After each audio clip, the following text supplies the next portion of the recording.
USA Soccer fan, you might have just been looking at the score at a certain point and being like, well, this is pretty much par for the course, right? It's heartache and disappointment. We'll score in 4 years. Speaking of heartache and disappointment. Heartache and disappointment. And feeling like a punching bag. Well, I mean, it's not all heartache and disappointment. We can get into that. What's up, everybody? Corey Singletary with the Citizens Utility Board with another episode of CUB Tracks. Alongside me is... Tom Content, Citizens Utility Board. Welcome. Yes, welcome back, everyone. And as of the date of the recording of this, I know I've been spending the last about 24 hours wondering if it's day drinking time or not. Trying to sort between the highs and lows of the last day, and really what we're talking about is the commission met yesterday and decided, at least had their discussion record, made their oral decision on the We Energies and Wisconsin Public Service Corporation rate cases for rates starting on January 1, 2023. That's right. Now let's give them props right away for stamina, because that was the longest meeting I've ever seen. That wasn't the longest meeting I've ever seen, but it certainly was a very long meeting. I think it was very ambitious of the commission to put 3 very weighty issues on the calendar for one day. Yeah. Because we'll probably talk about the other thing another time, but they also took up a big policy related docket related to being able to lease. We actually talked about it. Lease your solar panels. So let's wait and see how round 2 goes on that, and then we'll come back at that. Yeah, there's still one. The commission still has one more kick at the cat on that issue with a different petitioner with Midwest Renewable Energy Association. But today we're to talk about We Energies and Wisconsin Public Service. So.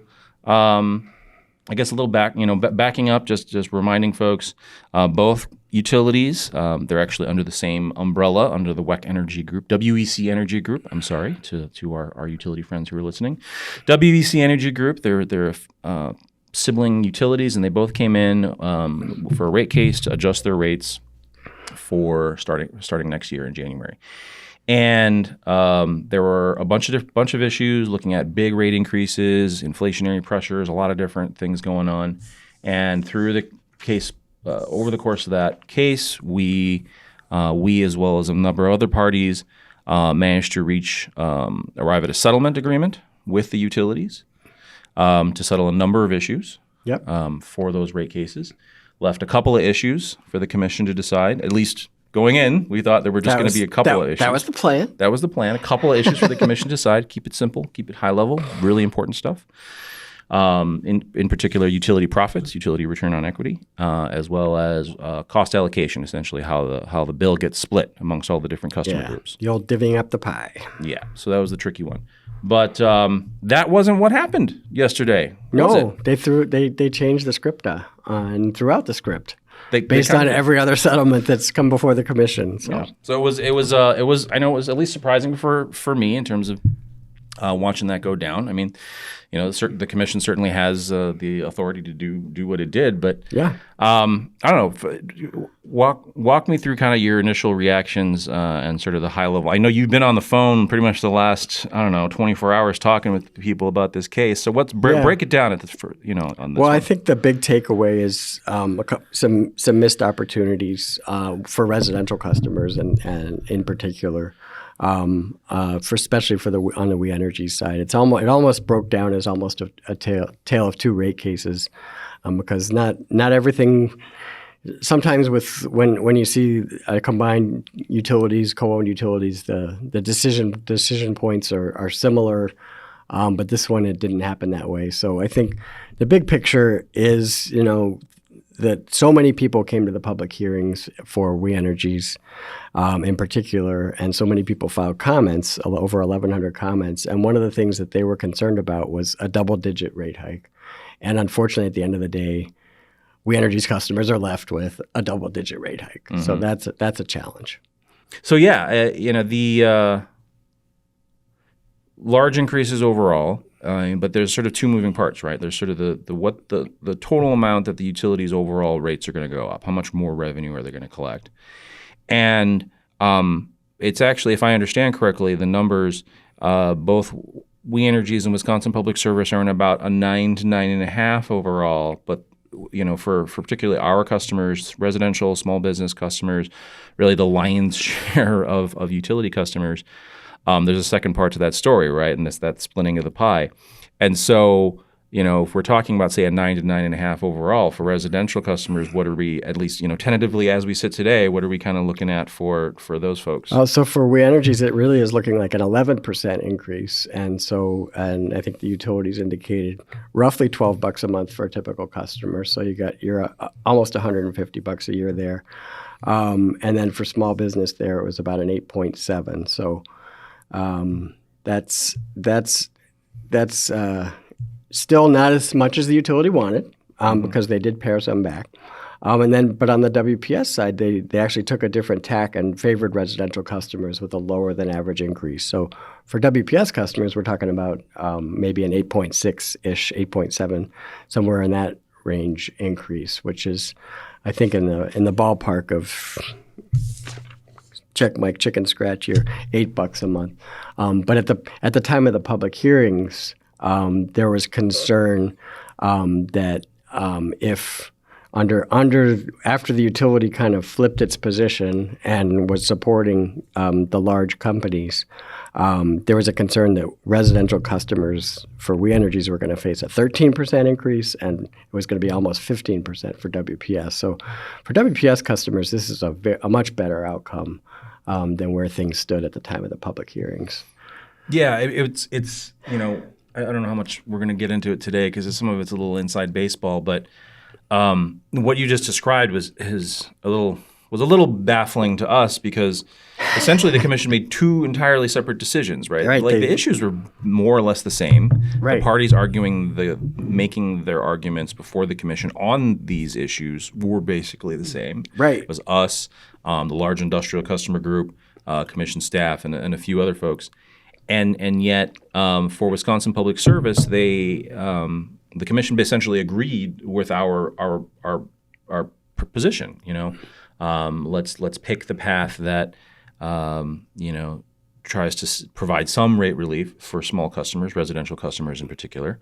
But for We Energies, they kind of went the other way. They didn't go all the way to where the large industrial customers wanted. Right. But pretty close. Too close for comfort, I guess, is from my point of view, and too close for comfort for all those people who showed up and said, this is a tough time for us to shoulder double-digit increase. Mm-hmm. And for them to land a double-digit increase was really disappointing. Yeah. So about an 11.5, maybe about $12 a month on average for a We Energies customer, depending on exactly how you use electricity. Could be more, could be less. So that doesn't sound great. Looking back at the commission's decision yesterday, what do you think maybe are some? Is there a silver lining to the decision yesterday? The silver lining, I mean, we could talk about settlements versus non-settlements, but the silver linings are, I think they brought down the profit rate a little bit, not as much as they should have. We can get into that, but they did bring it down somewhat, and then still higher than the national average. For the record, they brought down the fixed charges. Mm-hmm. The fixed charges has been they were hiked way high in the 2014, 12 to 15 timeframe. Mm-hmm. And we've worked with in every case to either hold the line and then start bringing them back down. Mm-hmm. And in this case, the We Energies fixed charge comes down from 16 to 15, and the WPS, which has the highest of the big utilities, at 21 currently, $21 a month for that fixed customer charge, let alone how much energy you use, is going to come down to $17.92. Yeah. So a little improvement there. And then the COVID write-offs. Do you want to talk about those? Yeah. So, during COVID, during the heart of the COVID pandemic, me being, I have a degree in biology. I've studied immunology. From my perspective, the pandemic is still a thing. But, back in 2020 and 2021, it is a thing. People still get COVID. I just looked at the case numbers yesterday for Wisconsin, and they went the last 4 days. They just went way up. So. Yeah. But obviously, there were a couple of years there when it kind of dominated our lives in 2020 and 2021. And during at least the first year of that, the commission had a disconnection moratorium in place, just to make certain that when folks were, sheltering in place at home and maybe we were losing jobs and there's a lot of economic uncertainty and whatnot, to make certain that people could stay safe and follow the health guidance of social distancing and whatnot, that they made it so the utilities couldn't disconnect customers for that period. But what they also did was to kind of balance it out was they told the utilities that they could keep track of first any expenses that they incurred to respond to COVID, like if PPE, masks, stuff to make it so people could do virtual work, that kind of thing, which is kind of understandable. But they also allowed them to keep track of all of the late fees, which the commission also told them, in addition to not being able to disconnect folks, they couldn't charge people late fees. So they kept track of all the late fees that they would otherwise have charged folks, as well as just the amount in back bills, the amount of unpaid bills that the folks were unable to pay because of economic hardship. So the utilities were given permission to kind of keep a running tab on that. And then what would be done with that, we would decide later, and later was yesterday. And here we are. Here we are. And so as part of the aforementioned settlement agreement, the utility agreed to write those off because their original proposal when they walked in the door in spring of this year was to recover those costs from ratepayers, to say, hey, we've got this on our balance sheet. We'd like that money now. And that was upwards of $30 million across both utilities. Correct. It was upwards of $30 million across both Wisconsin Public Service Corporation, We Energies, and Wisconsin Gas. And Wisconsin Steam, can't forget the steam utility. But primarily WPS and We Energies. But it was a large amount of money, and they agreed to write it off. That would be basically borne by shareholders. And I guess we can, we've been dancing around the settlement agreement a little bit, but, the commission took that element of the settlement agreement and adopted it and directed the utility to write those off. And that's real money that would otherwise have had to be borne by customers. The only challenging part that I have with that is for We Energies customers, that really the benefit of that COVID write-off, because of the commission's decision on how to split the check, on that revenue allocation issue, at least from our perspective, the benefit of that COVID write-off, which we worked really hard on, essentially all went to the large industrial customers. Yeah, that kind of goes to big business. Big business gets a savings from COVID write-offs there. Yeah. So that one left a little bit of a sour taste in my mouth. But anyway, I mean, in the big picture, that's $30+ million that utility customers at large don't have to pay, which is a good thing. But maybe this is a good. Well, actually, I guess. But before we dive into the stuff that people might find a little bit more boring and change the channel, more wins. More wins. So again, in the settlement agreement, we got the utility to agree to work with us and other interested parties on affordability rates. In particular, we're interested in trying to develop a percent of income payment plan program to try to pilot that with We Energies and Wisconsin Public Service. Those are programs that some other states, other utilities in other states have, including Minnesota, Colorado, and various other places where for low-income qualified individuals that their utility bill is capped at a percentage of their total household income, let's say 6% for total utility cost as a number. It varies from utility to utility. So that's a tool we think could be really valuable in Wisconsin. Yeah, it's a good step forward. So they open the door to that, and so we'll be hoping that the utility will come up with a proposal along those lines early in the new year. Yeah, the commission and actually another good win related to that program in particular is the commission signaled it was really interested in making certain that groups like Walnut Way Conservation Corp., who was a participant in the We Energies rate case, that they were involved in the development of these new affordability rates. And so they want to make certain that procedurally it's set up so that those folks can participate, get access to intervenor funding if they need technical assistance to participate, all those types of things. And then So that'll be a docket there. Another win is that the commission blessed another settlement item, which was, again, to develop a bring your own device program. So for folks who have smart thermostats and whatnot, it's an opportunity to save a little extra money through those programs, but also to help contribute to lowering overall costs by providing, a resource that can help reduce peak demand. Yeah, and that was something that WPS customers in particular contacted CUB when that utility Pub Service got rid of their old air conditioner program, where the utility would give them an incentive to control their air conditioners on hot summer days, and you get a discount. And that came up at the public hearing at the Neville Museum in Green Bay. People were complaining that went away, and so we're glad to see that as part of the decision yesterday that will be coming. That a new version, kind of a more modern version of that, will be coming back. So yeah, and again, there'll be a docket for that the commission wants to look at, and the third one that I keep forgetting about. Lyft. That's right. So, yeah, they're going to modify and extend the low-income forgiveness tool. So the low-income forgiveness tool is something that CUB worked with the utilities on just last year, beginning of last year, to create. And so that's a forgiveness program that has been in place and was set to expire. So now it won't expire, and they're open to the commission signaled that they're open to modifying and keeping that going. Yeah, and that's a program that we worked pretty hard on with the utility to try to take something that they were already doing and really make it better and make it more usable to help folks essentially get back on the right path in terms of being able to pay their bills on time and not being just crushed under the weight of the past bill dues that they weren't able to afford to pay at the time.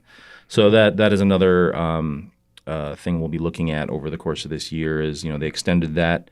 And then, like you said, the commission signaled that they have an interest in seeing how that program can be refined. And those are all really great, big wins that came out of the settlement negotiations that we had. That the commission ultimately kind of picked off the menu. They had a good brunch. They had a menu of items, and they picked some things that tasted good, and then there's some things they just did not have a taste for. Yeah. So there were a number of other items in the settlement agreement that I don't think we'll get into too much detail because it gets into a lot of various accounting items and whatnot. But, at the end of the day, what kind of ended up happening was the commission kind of jettisoned the settlement agreement and charted their own path. They did do that. Yes, they did. Which is challenging for us as an entity that is often approached by utilities to, they have an interest in seeing if we might be willing to work with them to settle on things. And it makes it a little bit challenging if we do have those conversations to know what the end result's going to look like, right? Yeah, exactly. So it's up until yesterday, since the legislature passed a law stating a preference for settlements for utilities to enter negotiations with settlements. The PSC had always approved the settlements. Sometimes they grumbled about the settlements. Sometimes they didn't grumble too much, but they'd always approved them, I think, mostly unanimously until yesterday. So it's kind of, they're charting a different course. Yeah.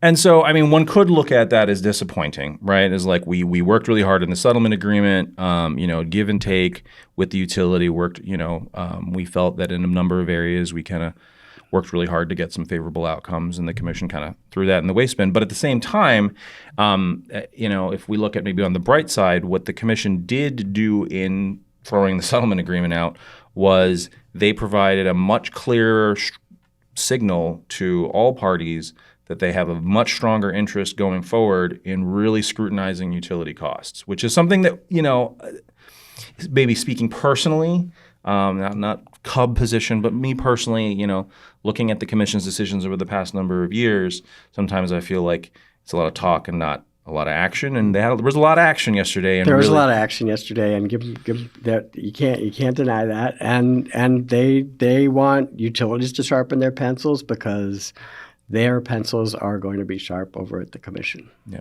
Well, and one of those that they asked, they explicitly required We Energies in particular to come back with some plans to sharpen the pencils was on early coal retirements, right? That's right. That's right. So one of the elements of the settlement was securitization, which is the refinancing, kind of like refinancing of a mortgage of the remaining pollution control costs from the coal plant, and they want a full accounting of how much pollution control costs remain, but they also want the utility to come forward with, what was the term? Alternative financing or recovery options. Right. So they want options to save money for customers, and it's a pivotal thing for CUB as we go through this energy transition that addressing the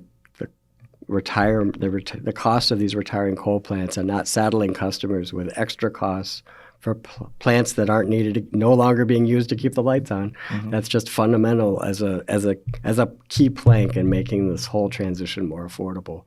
So I think they're wanting more options for them to take into account, and I think the legislature is probably going to need to give them more options as well when it comes to these retired coal plants. So that's kind of those are the big things that I think folks should be aware of going into 23, right? I mean, the big one, which is the hard pill to swallow, and especially for We Energies, I think you and I both are pretty disappointed on how that landed in terms of what residential customers are going to be facing. A double-digit increase for electric. That's not even talking about natural gas. Natural gas, if you are a combined service customer of either of these utilities, we've just been talking about electric, but natural gas is also facing. Natural gas is going up, yeah. and that's the portion of your bill will go up just because of what they did yesterday. And then, as we've been warning since September and earlier, with natural gas prices, the home heating costs are at least for these two utilities, they've warned that customers could be facing $180 just between now and April, higher costs just on the heating side. So then you factor in maybe $140 to $150 for We Energies Electric, and maybe another $40 to $60 for We Energies Natural Gas. I mean, you're starting to talk about hundreds and hundreds of dollars more that We Energies customers are facing, and maybe not quite as much for WPS, which is good, better, but still, it's a high cost environment, and this yesterday was a reflection of that. Yeah. And looking out in terms of, again, trying to make people aware and trying to get people prepared for the heating season, I think it's more than just how high the bills might be, but they actually just had a presentation before the legislature on heating cost issues, and one of the things that we've been talking about, but they highlighted there, was the sensitivity of heating bills to the weather. Like, It's not going to take very much to push the system into a situation where those gas costs are going to go up. And so it might be January bill is fine, February bill is fine, but maybe March's bill is really, really high to account for high gas prices the month before. So that's just, again, we're going to keep kind of banging that drum, is if you have the ability to take any kind of energy efficiency measures, whether it be plastic over the windows or a smart thermostat or any of those types of things, to definitely explore that. Focus has discounts right now on smart thermostats, focusonenergy.com. There's if you haven't gone all LED, then this is the time, because it's going to pay. The payback for that is going to be really good right now if you haven't done that. So that's really important. And for folks who are struggling, just there is energy assistance dollar. Energy assistance dollars are available, so not as many people who are eligible end up signing up. So we really want to get the word out on that too. Yeah, we were actually talking about that earlier today with the team, that the utilization of the crisis assistance programs and the energy assistance programs by folks who could qualify is really low. It's only a little over a quarter of the folks that could take advantage of those programs are taking advantage of them. Did we want to talk about utility profits? a little bit, or I suppose we should. I mean, we kind of made that an issue. It was just a little bit. It was as we drew up the playbook. That was one of two major things. Well, three major things if you count the settlement. Two major things that we were asking the commission to weigh in on. So you had mentioned it before. So they did lower the utilities authorized return, basically the amount of profit that the commission builds into their rates for utility shareholders. Yep. And today these utilities get 10% for We Energies, 10% for WPS, and then 10.2% for the Wisconsin gas side of We Energies. Yeah. So that'll come down to 9.8. Yeah, it comes down to 9.8, which is better. Right. It's a small move. We had been looking for a little more. Right? Well, yes. We had asked for the commission to take the utilities authorized return on equity from 10, we'll just call it 10, down to 9. And we put a lot of work into that. Steve put a lot of great testimony into the record. We had Kara put a lot of work on the legal side, on the legal arguments before the commission. And, while the move to 9.8 is great, we find ourselves scratching our heads a little bit on, what happened. What happened? I mean, our profits are still well above the national average. And Steve's testimony is in line with Morningstar. It's in line with a lot of industry expertise that shows that these utilities are getting far more than they need, far more than they need to raise capital. And we cited to the Berkeley Energy Institute study that showed that because of these high profits and stubbornly high profits for all utilities across the country. Remember, ours are above the national average, but this national study said that all utility profits are so high and so in excess of where they need to be that customers are overpaying by $2 billion to $20 billion a year, and so that was one of the missed opportunities in this case. Yeah, I agree. I think it was a big missed opportunity, and the part that leaves at least us scratching our head a little bit is the commission when they talked about this issue, they seemed to give just take a lot of. They seemed very concerned to me about maintaining, the Wisconsin's, I'll call it reputation with Wall Street as to how favorable the commission is to the utilities and the utilities investors, and that there was a lot of concern that we can't hurt the shareholders, we can't surprise them or shock them like this, and. I mentioned it at a conference. I was on the panel, and it's like it feels like even in this inflationary environment where customers are taking it in the wallets on everything that they have to buy, their food, utilities, everything, and the customers are really, really hurting. But yet on the regulatory end, there seems to be this willingness to prop up the utilities share price at the expense of the customers, and we. Sort of almost basically we basically said that in testimony, and it's just a little disappointing that the commission can take all these bold steps on all these items we talked about in the settlement agreement where they really sharpened their pencils. But on this one item where they have absolute discretion to exercise their judgment to balance the interests of customers and the shareholders, that they just took this little baby step. Right. I mean, and this is where you just get back to why is there a public service commission? Why? Because we have monopoly utilities, because we're trying to balance shareholder interests and customer interests, and it's tilted on this issue. It's tilted way too far. It's just not level at all. It's not thinking about the customer and the customer impacts. Yeah. Well, I mean, this is not a new issue. This is an evergreen thing. So we're going to get back in there, and we already had a postmortem with the team, sort of talking about what we thought happened and how maybe we could do things better next go round. Because it's always about just trying to make a better argument before the decision maker. And there'll be a new, slightly different commission the next time rate cases come forward. Yes, that's right. Ellen Nowak has served the state of Wisconsin for a number of years. But she has indicated that, obviously her term is up in March. We're kind of holding our breath, waiting to see who Governor Evers appoints for the third commissioner to fill Ellen Nowak's chair. And this is just me talking, not CUB talking, but I hope that whoever gets appointed to that seat has an open mind, is really, really willing to think about these issues critically and really take to heart the fact that their job is to balance the customer's interest, the customers who are who are basically captive customers of the monopoly utility, balance their interest against the shareholders and really take that seriously. Yeah, no, let's have somebody who's really thinking about that balance is where we need to go there. Cool. So, some of the numbers you talked about, a little subject to check. I know commission staff is working hard trying to get those numbers finalized. So, yep. Between even now and when this comes out, the numbers might be a little bit different if you're reading stuff in the paper.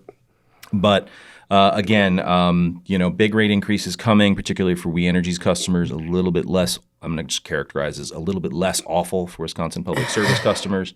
And so those rate increases for electric and natural gas.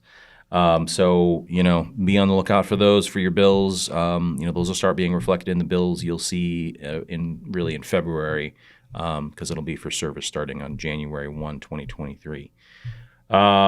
But the train never stops. We got other things we're looking at. The commission's still looking at performance-based regulation. That's true. Which maybe might affect some of these things we've been talking about today.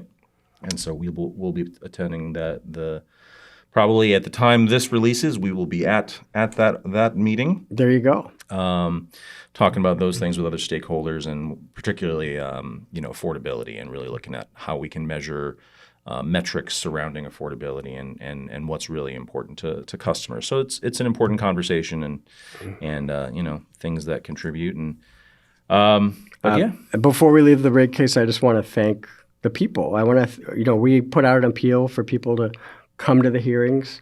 We urged people to show up in Green Bay and in Milwaukee, or to use their voice however they saw fit, whether that's filing comments online. And they showed up. They really turned out. It was really impressive. Scores of people showed up at the Milwaukee hearings. Wasn't quite as well attended as in Green Bay, but there was a little less controversy with that case, but it did get controversial toward the end when the 14.7% number came out. But I just want to there was an estimate that across both cases it was about 1,700 ratepayers who participated, and I don't think that was in vain. I think they need to hear that voice. I think they clearly got the message on the WPS side that customers didn't want an increase above the average, which was one of the big issues in this case. And the fact that it didn't resonate as well as it might have with We Energies, I hope people will stay involved. And I just can't thank people enough for participating, because that's the way we get change over the long term, is to keep being there every time, and to get the people to speak their voice.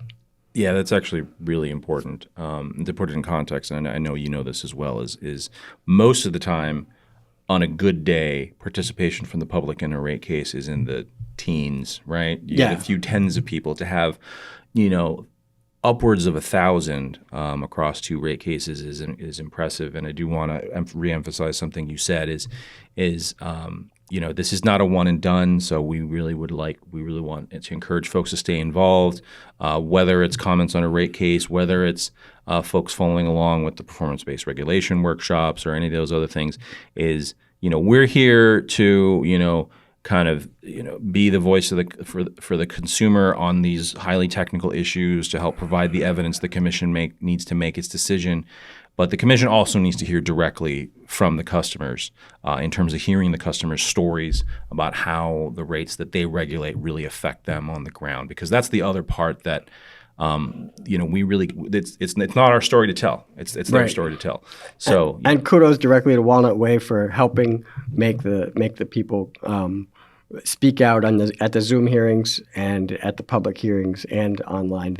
Their participation in this case was incredibly important, and we're certainly hoping that they remain fully engaged, whether it's on PBR, public performance-based regulation, hate those acronyms, or on development of these programs for the low-income customers for these two utilities. Absolutely. All right. Well, hopefully by the time this comes out, I'm headed over to the field house, and I'm gonna try to forget about this for a few hours, and then get back in the office on Monday and get back to work. There you go. And I'm gonna enjoy the men's soccer. Maybe actually score maybe even more than one goal tomorrow morning, on Saturday morning. So we'll see. All right. So as always, like and subscribe helps out the channel quite a bit. And we'll catch everyone in the next one. Thank you. Thanks.